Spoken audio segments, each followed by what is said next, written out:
Hello and welcome to the first edition of the Physical Attraction Book Club, something that I hope will become a more regular feature. Here I'll discuss what I've been reading, what I've been thinking about it, and hopefully in time we'll be able to see some books in advance and incorporate your discussion on them as well. The book we're starting with is The Attention Merchants by Tim Wu. This is essentially a history of advertising from the 1800s to about 2016 when the book was written. The framing here is that the question of advertising is about attention. A key mantra that runs through the book is William James, the philosopher who first wrote about attention in the 1800s. Here's how he defines attention. Quote, "Everyone knows what attention is. It is the taking possession by the mind in clear and vivid form of one out of what seems several simultaneously possible objects or trains of thought. Focalization, concentration of consciousness are its essence. It implies withdrawal from some things in order to deal effectively with others, and is a condition which has a real opposite in the confused, dazed, scatterbrained state, which in French is called distraction." And Wu's argument, which is hard to disagree with, is that we're all bombarded with stimulus all the time, not just sights, sounds, actions, but also potential thoughts and ideas, and that you can argue our lives simply amount to the sum total of the things we actually, actively, end up paying attention to. In this sense, we ought to be really careful when we consider the competing forces that are trying to capture our attention. We live in an attention economy. Facebook is a company theoretically worth $640 billion, and it makes 97% of that revenue from advertising. Google is worth over $1 trillion, and its revenue is 88% advertising. By the rough metric of GDP, advertising alone accounts for about 2% of the entire US economy. In 2019, just on online adverts alone, we collectively spent around $300 billion, which is a similar order of magnitude to the entire global effort to fight climate change in any form. If you include investment in renewable energy, sustainable transport, energy efficiency, and adaptation to natural disasters, that sat at around $500 billion in 2019, according to the Climate Policy Initiative. So it's a similar order of magnitude is spent on online ads as anything that is even remotely related to climate change. Looking at it purely from a corporate point of view, private finance has easily spent more on online advertising than anything climate related, even with renewable energy a profitable enterprise these days. Advertising accounts for a huge proportion of what we pay attention to and what we spend money on. In looking at advertising through history, Wu gives us a series of vignettes, stories about how certain inventions arose. Here we have in 1833 the establishment of the New York Sun, a newspaper which realised it could become cheaper than its competitors by selling advertising, and quickly descended into purveying 19th century clickbait, becoming filled with articles about murder and supposed sightings of aliens living on the moon. These were described as man-bats with wings that were doubtless, quote, happy creatures, notwithstanding that some of their amusements would ill comport with our terrestrial notion of decorum. Naturally, the business model of the paper demonstrates the value of using attention-grabbing content to support advertising business models, instead of relying on readers willingly being able to pay a premium for more upmarket and perhaps more accurate content. Of course, I need to only go to the weird section of the Daily Express to find they're churning out articles about a UFO that's just crash-landed in Brazil to get clicks. Some things never change. One of the more insidious tactics is demand engineering, selling people products that they didn't know they wanted. Initially, this was a pretty unsubtle pursuit. Claude Hopkins, who wrote the book Scientific Advertising in 1923, commented, quote, "From our desks we sway millions, we populate new empires, build up new industries, create new customs and fashions. Our names are unknown, but there is scarcely a home in a city or hamlet where some human being is not doing what we demand." So that's typically unsubtle rhetoric then, and the techniques and the tactics that were used were similarly unsubtle. For example, the phrase, always the bridesmaid, never the bride, was coined by Listerine in an attempt to sell its product. Listerine had originally been marketed as a disinfectant for medical use on the battlefield, and later as a floor cleaner, but this was proving unsuccessful. The new management in the 1920s invented the concept of halitosis, a word coined by one of the makers of Listerine, and preyed on people's fears of being socially isolated. A typical ad ran, quote, "Edna's case was really a pathetic one. Like every woman, her primary ambition was to marry. Most of the girls of her set were married, or about to be, yet not one possessed more grace, charm, or loveliness than she. As her birthdays gradually crept towards that tragic 30 mark, marriage seemed further from her life than ever. That's the terrible thing about halitosis. You yourself rarely know when you have it, and your closest friends won't tell you." This campaign turned out to be an incredible success, with sales of Listerine rocketing up by a factor of about 80 after they introduced this halitosis-related advertising. In fact, the practice of regular brushing of teeth using antibacterial mouthwash, alongside marketing that you need a glass of orange juice in the morning to top up your vitamin C or if you feel unwell, these things largely came about and became so ingrained because of wildly successful advertising campaigns 100 years ago. One of the real strengths of Wu's book, although this is really my metaphor here, is how it almost shows you how advertising can operate as a virus. There are core strands running through the DNA of advertising that remain the same throughout the years. For example, this practice of demand engineering is of course why branded clothes are worth anything today. You can draw a direct line between the snake oil salesmen of the early 1800s to supplement salespeople today. There are similar pseudoscientific arguments around how some chemical compound or other is necessary for your health or beneficial for your life, and maybe it just gets relabeled from snake oil to nootropics as the centuries pass. Similarly, the association of celebrities and the glamorous lives of celebrities to sell certain products, this runs unabated from the earliest film star celebrities to the modern day. Similarly, like a virus, there are always the same weaknesses to exploit in people. Just as many viruses can enter our bodies when we breathe in and attack cells in a similar way while these weaknesses remain, so the advertising virus has its own means of attack. Lurid clickbaity content, evolving from graphic tales of murder and aliens in the 1800s to graphic tales of murder and aliens in 2020, with some quizzes and listicles thrown in. But Wu points out that advertising also goes through an endless series of acceptance and refusal, both as societies change and as technologies develop. There are strands of the DNA that persist and mutate and take on new forms in reaction to how people change and respond to the advertising that they're presented with. Wu's thesis is that as people adapt to advertising, they become too immune to it, leading to these cycles of refusing to be taken in by it before it adapts and finds new ways of reaching people. We saw this in the 1800s when the initial craze over the brightly coloured posters that festooned Paris changed over time. Luminous, brilliant, even blinding, vivid sensations and intense emotions rapidly blunted, only to be revived again. This was the reaction to these bright and attractive scenes, which drew our attention through some of the classic tricks of the trade, giving the impression of movement, bright colours, attractive people, that kind of thing.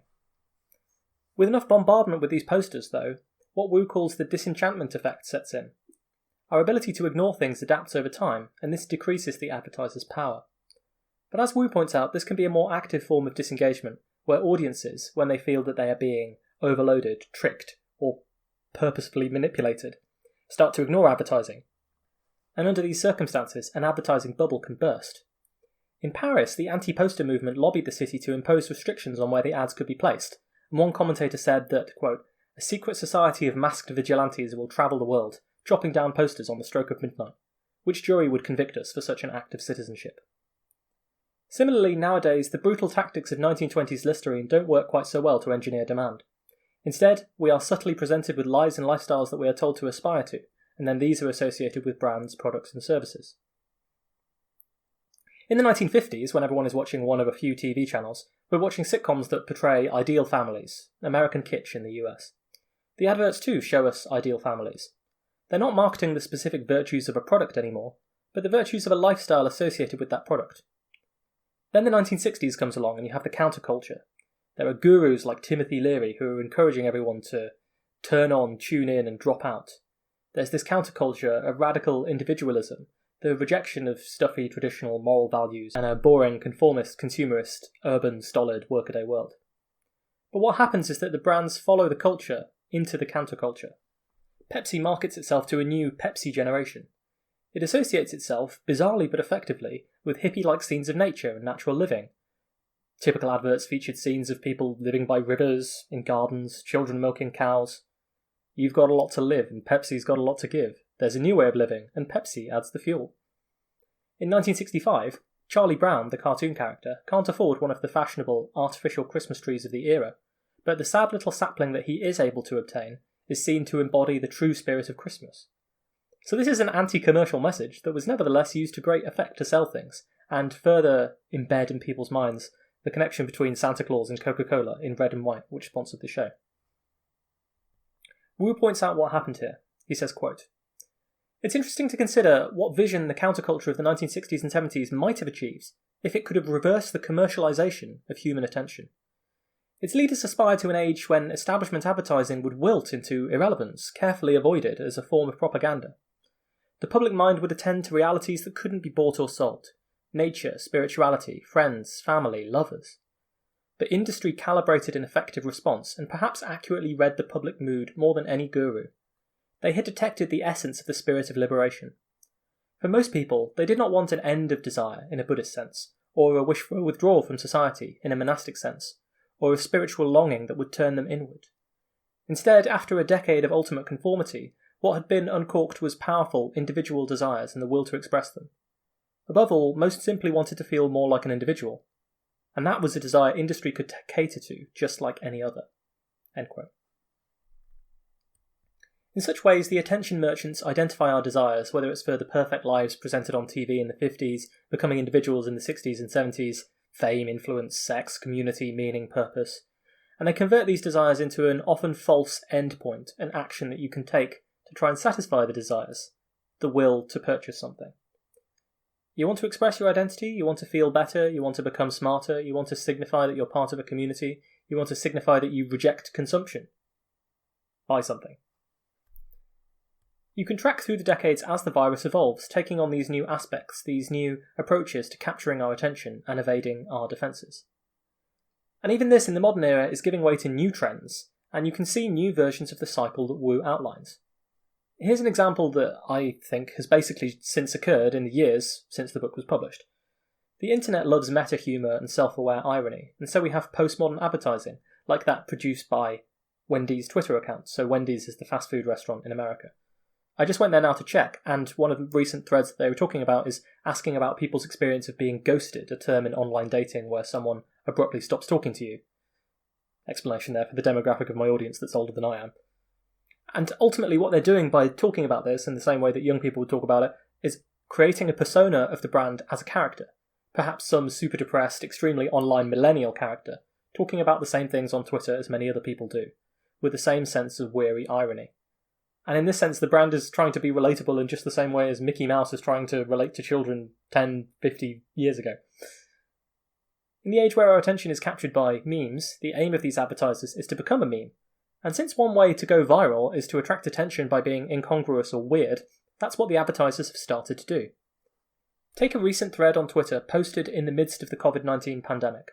Quote, "Friendly reminder in times of uncertainty and misinformation, anecdotes are not data. Good data is carefully measured and collected information based on a range of subject-dependent factors, including but not limited to controlled variables, meta-analysis, and randomization. It can be difficult to know what to believe in a time when institutional trust has diminished and the gatekeepers of information have been dismantled, but it's more crucial now than ever before to follow a range of credentialed sources for both breaking news and data collection. All we currently have are limited and evolving metrics that experts are deciphering and acting upon, immediately to the best of their ability. This terrain leaves many openings for opportunists and charismatic manipulators to lead people astray by exploiting what they want to hear. You can maintain independent critical thinking towards institutions without dipping into fringe conspiracies that get jump-started by individual anecdotes being virally spread as data. It's not easy, but it's necessary to keep any semblance of responsible online information flow." Now this all might sound like fairly good advice on good media consumption in the midst of a pandemic where there's lots of misinformation floating around. But it was provided to the Twitter public at large by the brand Steakums, which apparently sells frozen meat. I think it's an American thing. They said, quote, "We're a frozen meat brand posting ads inevitably made to misdirect people and generate sales, so this is peak irony. But hey, we live in a society, so please make informed decisions to the best of your ability and don't let anecdotes dictate your worldview. Okay." End quote. Now, the incongruity of getting such technical, sound and academic-sounding advice on how to make decisions and think critically in the information age from a frozen meat brand was calculated, because the surreal humour inherent in it made the thread go viral, which is why I saw it and why I've repeated it to you and just inadvertently advertised a frozen meat product to my audience that I've never seen or consumed in real life. And even this trend, the surreality of the online presence of these companies, has a backlash associated with it that may necessitate the development of something else. These days, when a big brand posts on social media trying to take on a guise or persona, even if they do so with layers of irony, there's an image that follows them around in the comments. A spider with laser shooting out of its eyes, creating an explosion, with the caption, "Silence, brand." A mark, then, of the consumer, on Twitter at least, revolution against this new form of insidious advertising. Advertising takes its turn through propaganda in the wartime era. Some of the most dominant posters in our cultural memory are Lord Kitchener pointing at individuals saying, "We want you to go and serve in the army." But again, we need to understand that these things are done subtly as well as obtrusively. Take what journalist Walter Lippmann pointed out. Any communication can potentially be propaganda, in terms of propagating a view, because it always presents one set of facts, one perspective, fostering or weakening some stereotype in people's minds. In most areas of life, he believes, we overestimate our capacity for independent thought, and end up just choosing between manufactured alternatives, whether we're evaluating some product or service or else deciding on a political position. The same techniques used to sell products to capture attention are also used to shift attitudes throughout society. One of the ironies defined in this cycle is sometimes the very mechanisms we try to use to unplug ourselves from advertising are what allow ads to return. The invention of the remote control was supposed to be a liberating thing, Wu chronicles. People would be allowed to choose precisely what content they consumed, flicking away from ads. The invention of the product was supposed to allow us to take back control over our own attention, to focus our attentions more precisely on the things that we wanted to see. But instead, it leads to channel surfing, as Wu describes, quote, making it almost effortless, practically non-volitional, to redirect our attention by sending a simple command to the finger in response to a cascade of involuntary cues. The voluntary aspect of attention control can disappear entirely. The channel surfer is then in a mental state like that of a newborn baby. Having thus surrendered, the mind is simply jumping around and following whatever grabs it. The state of distracted wandering is not really a bad one for the attention merchants. It's far better than being ignored. The distracted state is a part of what so many algorithms and so much of the internet trafficked on. And yet at the same time, as the virus of advertising evolves to the new host, computers and the internet, and to take advantage of the same psychological flaws that we have as humans, it's taking on new tricks. One of these is a phenomenon that is described and pointed out in early psychological experiments by B. F. Skinner. He regards free will as an illusion and argues that our behaviour essentially just takes the form of a fabric of responses to past stimuli, in particular whether what we did was rewarding or punishing. We are in effect a lot like bacteria that can only sense the environment we're in, moving towards the tasty chemicals, away from the harsh light, etc. And beneath all the pretension, it's this type of impulse that is at the core of our decision-making and our emotional lives. Certain behaviour pathways are being reinforced by these positive reinforcements, and others are being pushed away from by negative reinforcement. The classic experiment involves pigeons and food pellets. Skinner conditioning teaches the pigeons to peck buttons or even play table tennis in order to be fed, purely based on the positive reinforcement. Skinner points out that we too are much like these pigeons, pecking at buttons hoping to receive tiny micro-rewards. This is obviously exploited by countless industries now. One of the key insights is that actually the best way to reinforce a behaviour is not by consistent reinforcement. If the reinforcement is totally predictable and you know what you're going to get, people eventually get bored by the whole game. Instead, what you have to do is make the reinforcement inconsistent. Sometimes it's good, sometimes it's bad. This lies behind much of gambling, of course, from the roulette table to the slot machine. But it's also the same impulse that drives us to constantly check our emails, check our social media notifications, check our messages, perhaps dozens or hundreds of times a day. Most of the time we'll see nothing. We'll see spam, adverts, or even more work being piled on that we have to deal with. But every so often, a positive message shows up, some unexpected contact from an old friend, an amusing joke, a message, some news or information that you're glad to hear. And of course, hope subconsciously springs eternal, and we're always subconsciously hoping that the message that we get is going to be good. And so we feel the impulse to check in constantly. Check the Twitter feed, check the Facebook feed, check the emails. The unknown reward schedule, the possibility that this time there might be something worthwhile, drags us endlessly back in again.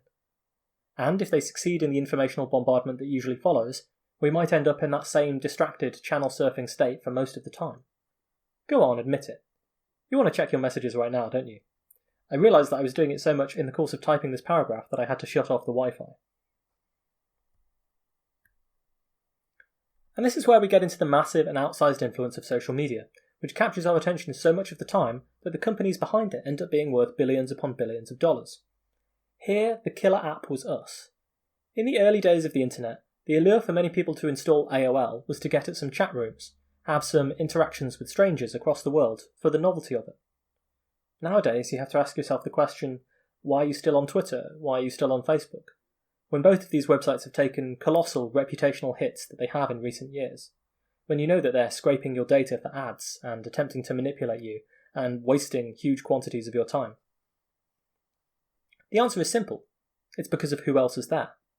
By becoming the forums through which almost all of normal life and normal social life is transacted, they have become utterly indispensable. And each of us contributes to this. Every time you connect with someone via one of these systems, you're effectively giving everyone else better reasons to be there and to put up with it. The fear of missing out on this social interaction, being ostracised, is there. The allure of the content, the manufactured lives presented by your friends and family, is there. And so advertising creeps further into our lives via the fundamental means by which we interact with each other. And if the way that our society is configured makes us feel ultimately more alone and less connected, and our impulse then is to try and connect even more through the means that are always available to us, our phones and our computer screens, then so much the better, because this prolongs and increases the amount of attention that we will pay on these platforms, and the information that they can harvest about us for the purpose of selling us things and making us pay attention to ads in the future. If I were to criticise this book, which is generally excellent, I wish there was a little more on the techniques that are specifically used by social media companies to attract and keep our attention, and the broader impact this is having on society at large. I know it can get immediately extremely technical when you read into the functioning of algorithms, and that a lot of the deep and subtle behavioural and social psychology that goes into every decision that these companies make is quite subtle. I mean, take for example a decision like adding read receipts to messages, which gives you yet another incentive to continually click and check in on your messages, along with a whole host of subtle social problems that you'll have to deal with.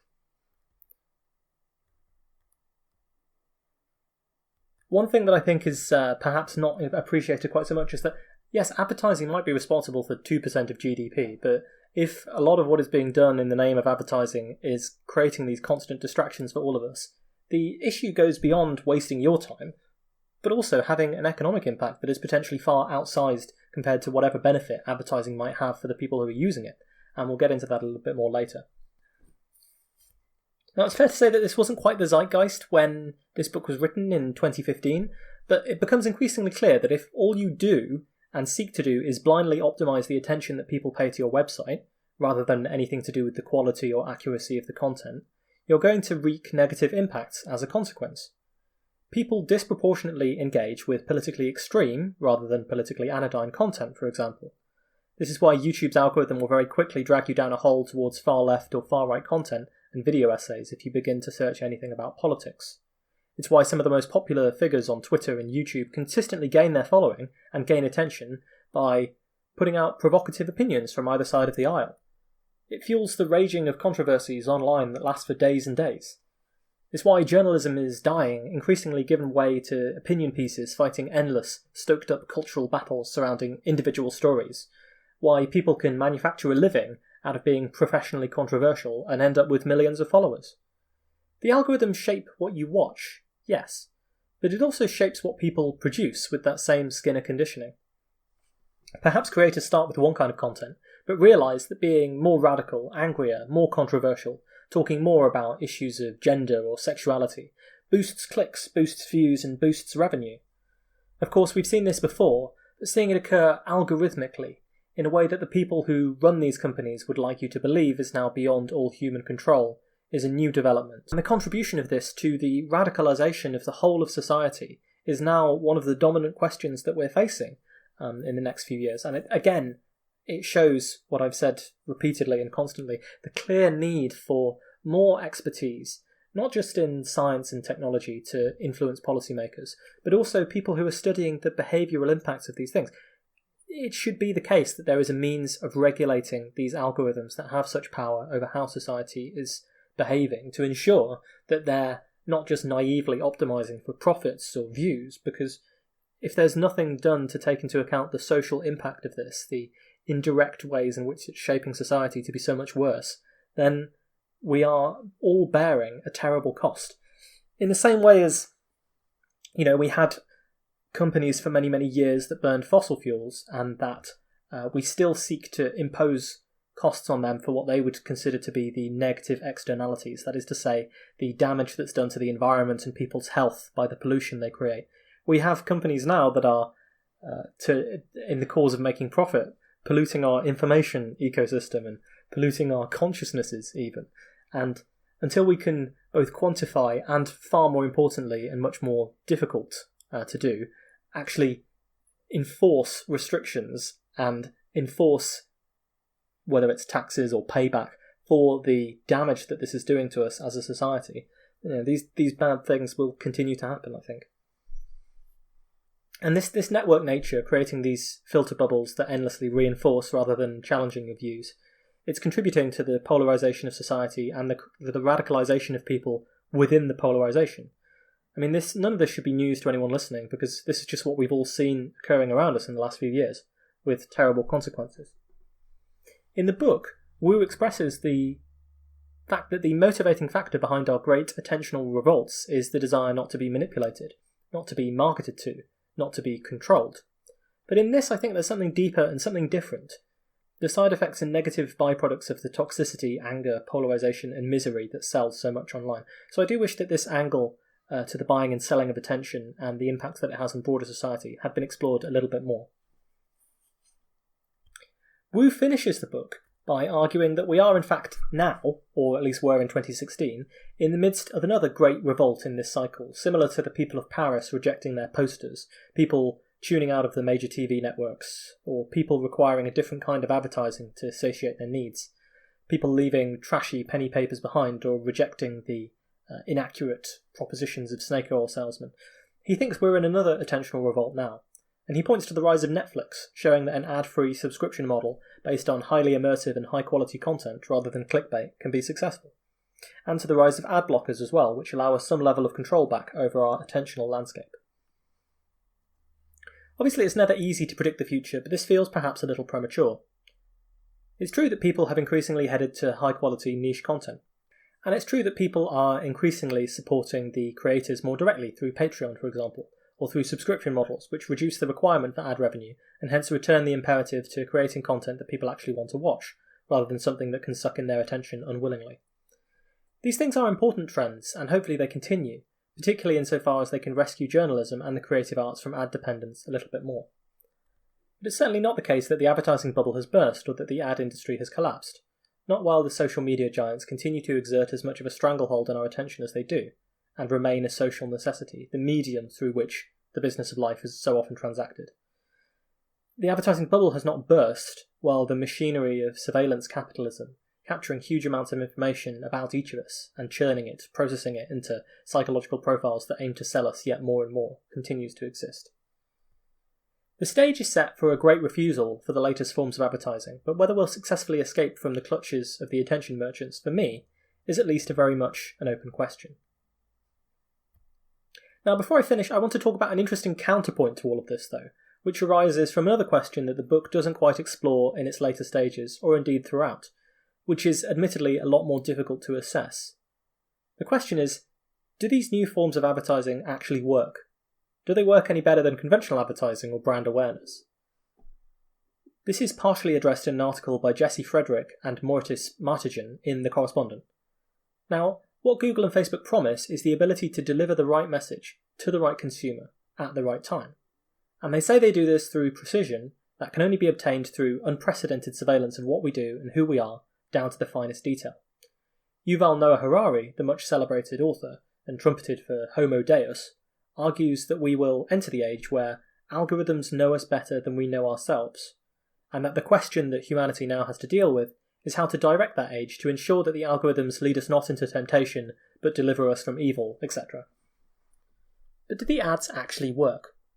The contention of this article is that we know far less about how effective ads are than we think we do, and that, like other industries such as financial services or machine learning more generally, where there's not that much evidence of success, this is papered over with a barrage of confusing terminology. What used to be called statistics or analysing data now become proprietary transformation functions. The effectiveness of advertising is being determined through correlations. But of course, as anyone who's ever taken any class in statistics will tell you, it's very difficult for us to know the difference between correlation and causation. Can we infer that the ad genuinely influenced someone, or were they likely to do whatever they did anyway? Here's one example of why this is really important in online advertising. When people Google a particular product, a paid ad shows up at the top of the search window. People click regularly on that paid link, and that's how the product determines the effectiveness of its advertising. But if you're Googling Physical Attraction Podcast and you click on the paid ad for Physical Attraction Podcast, there isn't one, I can't afford it, but if you did, how is that proof that the ad influenced your decision? You were probably trying to find the show anyway. This actually happened in the case of eBay's paid ads on Google. They were burning $20 million a year on adverts that just targeted the word eBay. Now they thought that these ads were unbelievably lucrative. After all, nearly everyone who Googled eBay ended up on their site, and many of them ended up making a purchase. Given that all the revenue from those purchases was attributed to the ad, they decided that each dollar they spent on this ad was earning $12 back in revenue. From this, it would seem to make sense to give Google even more money for advertising. It was practically a money-printing machine. But of course, the ads weren't lucrative. It was just that people who searched for eBay were already going to shop there. When the ads were stopped as an experiment, they found that their revenue didn't change at all. So instead of earning them millions of dollars, the ads were just a useless expenditure. They weren't even covering the costs of the ad. Naturally, it was something of an embarrassment for the marketing department, which had long been losing the company huge amounts of money for years, based on something that, in hindsight, should have been obvious. Now, this can actually become a self-reinforcing cycle that is totally hidden in the mechanism of how algorithms work in the first place. We've described how the mechanism of surveillance capitalism keeps an eye on you. It tracks your behaviour in minute detail. It wants to determine, through its mathematical understanding, who is most likely to click on the ad, and when they are most likely to do this. But as we talk about endlessly on this show, this is just a blind process of optimization unless it's guided. And what it can actually do is confuse correlation and causation horribly. Because all the algorithm knows is that it wants to find the person who is most likely to click on the ad. But that could easily be the person who is going to click on the ad anyway. The algorithm could simply find the people who are the most frequent clickers on a certain type of ads and present the ad to them. Now this maximises the likelihood of a click, and the click is the metric that they're seeking to maximise. But does that mean that you're maximising a sale that would have been generated without the advertising? That's a much more subtle thing, and much more difficult to infer than the simple metric of clicks. The most likely person to click on and respond to the prompt from an advert is someone who would have done so anyway. And without the rigorous testing of whether the ads are actually changing behaviour, it might just be the equivalent of someone paying money to try and convince me to make this podcast when I'm already doing it. So there are two effects. The selection effect, where your algorithms are just successfully identifying people who are about to buy the attention merchants and then presenting them with an ad for that book. They buy it and the ad records a success even though the ad did nothing. That's obviously useless. It's a trivial satisfaction of the maximization problem, I guess you could say. In the same way that you could ensure that you would, for example, never experience pain again by immediately dying. You've not actually solved the problem that you want to solve, although you have technically solved the equation. There's the advertising effect, when the ad changes people's minds and influences their behaviour, actually making them do something that they wouldn't have done otherwise. So we have the selection effect, which is useless, and the advertising effect, which is what we actually want. Economists at Facebook recently conducted experiments that looked into this. They found that often the useless selection effect was 10 times more important than the advertising effect. Nominally, an ad might need to be shown to 1,000 people to get a sale, but when the selection effect was taken into account, they realised that only 1 out of 10,000 people was actually influenced to make the sale by the ad itself. The ads were less than 10 times as useful as they had been presented as. This study, Gordon et al., makes for fascinating reading because half the time there was no evidence that the ads worked at all. Another issue, of course, is getting good data. Because the odds of someone actually clicking on an ad and making a purchase are so low, you need huge data to really infer whether you're making a difference at all. After all, if something happens just 1 in 10,000 times, then even a sample of 100,000 might not be near enough to get you serious data that can distinguish signal from noise. The result is massive uncertainty and huge error bars surrounding how effective the advertising actually is. Yet the issue arises that many people erroneously believe that the advertising is effective, that you need to spend a great deal of money on it, and they're ultimately throwing that money away. In the midst of this uncertainty surrounding what can actually influence people, the best way to make decisions is to just assume that what you're doing works, or never really look into the fact that it might not. And you can see again how this optimization process leads to these perverse incentives showing up within companies. The marketing department has to justify its own existence. They can't tell you that they think their adverts are secretly doing nothing, and so they're incentivized to convince people that its advertising strategies are working, and to associate any changes in revenue with them. Quoting from the article, "Bad methodology makes everyone happy," says David Riley, who used to head Yahoo's economics team and now works for Pandora. "It will make the publisher happy, it will make the person who bought the ad happy, it will make the boss of the person who bought the ad happy, it will make the ad agency happy. Everyone can brag that they had a very successful campaign." This article argues on this basis that there's a bubble in digital advertising waiting to pop when people start to realise that a lot of it is ineffective. Now, arguably this is too simplistic, and it's definitely based on anecdotal evidence, which is kind of ironic, But it is a good counterpoint to the predominant narrative that advertisers are actually extremely successful in manipulating us and what we do, or at least that digital technologies have made them substantially more effective than they were before. And if that is the case, perhaps we can divert those billions and that 1 to 2% of GDP towards doing something more useful. Just a thought. I'd love it if you all gave this book a read and told me what you think. I certainly enjoyed it greatly, particularly the historical analysis. What strikes you about it, and what you might think about advertising and the general theme of influencing our attention and trying to control it. It might sound like I'm begging for your attention when I say this, but at least I'm being upfront about it by asking you directly, rather than preying on your psychological flaws. If you have comments, questions or concerns, please let me know via physicspodcast.com, where you'll find the contact form to get in touch with us. If you're a Patreon subscriber, you can get in touch with us with patreon.com/physicalattraction, and you can message me there. I'm hoping to do some more book club episodes fairly soon, and maybe even make this a regular feature in the future where I decide on the book in advance so that everyone gets a chance to grab it and read it around the same time, so that we can then have a real discussion about what's been read. But if you do have anything to comment on this particular book, I'll try and include it in the next book club episode. Until next time then, take care.